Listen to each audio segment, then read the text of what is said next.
जय गुरु जी, शुक्राना गुरु जी। जय गुरु जी संगत जी। आज हम शिव महापुराण का अध्याय 27 और 28 पढ़ेंगे। वैद्यनाथेश्वर ज्योतिर्लिंग के प्राकट्य की तथा महिमा। सूत जी कहते हैं, अब मैं वैद्यनाथेश्वर ज्योतिर्लिंग का पापहारी महात्म्य बताऊंगा। सुनो। राक्षस राज रावण, जो बड़ा अभिमानी और अपने अहंकार को प्रकट करने वाला था, उत्तम पर्वत कैलाश पर भक्ति भाव से भगवान शिव की आराधना कर रहा था।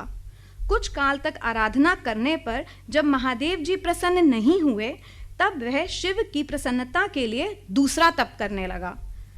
पुलस्त्य नंदन श्रीमान रावण ने सिद्धि के स्थानभूत हिमालय पर्वत से दक्षिण वृक्षों से भरे हुए वन में पृथ्वी पर एक बहुत बड़ा गड्ढा खोदकर उसमें अग्नि की स्थापना की और उसके पास ही भगवान शिव को स्थापित करके हवन आरंभ किया।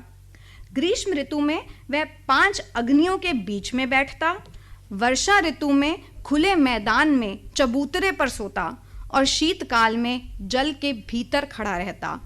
इस तरह 3 प्रकार से उसकी तपस्या चलती थी।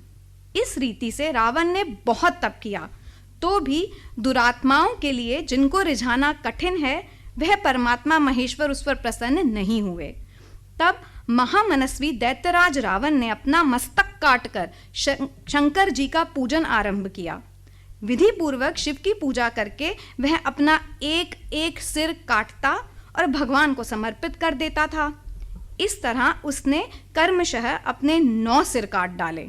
जब एक ही सिर बाकी रह गया, तब भक्तवत्सल भगवान शंकर संतुष्ट एवं प्रसन्न हो वहीं उसके सामने प्रकट हो गए।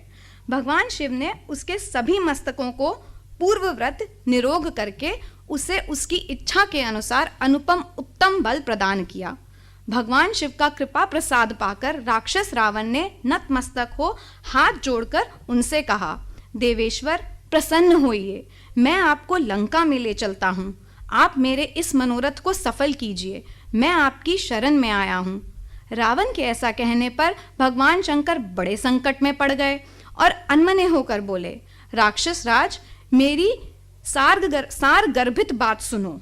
तुम मेरे इस उत्तम लिंग को भक्ति भाव से अपने घर को ले आओ, परंतु जब तुम इसे कहीं पर भी भूमि पर रख दोगे, तब यह वहीं सुस्थिर हो जाएगा, इसमें संदेह नहीं है। अब तुम्हारी जैसी इच्छा हो वैसा करो।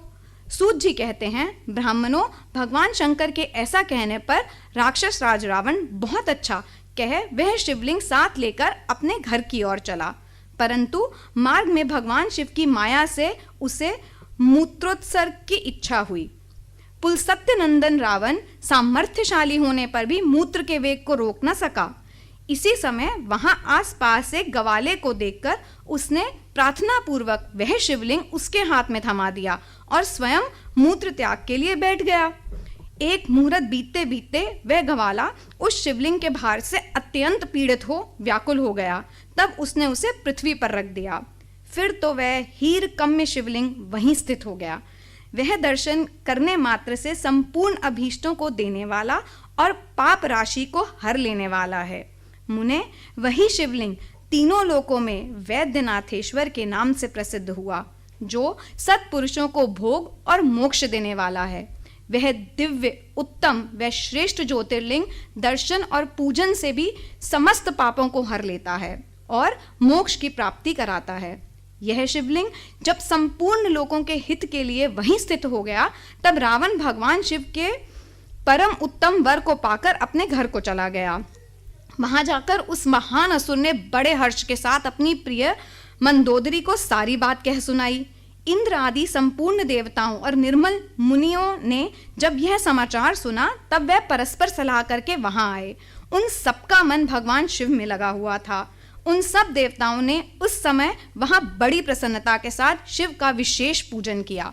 वहां भगवान शंकर का प्रत्यक्ष दर्शन करके देवताओं ने उस शिवलिंग की विधिवत स्थापना की और उसका वैद्यनाथ नाम रखकर उसकी वंदना और स्तवन करके वह स्वर्गलोक को चले गए।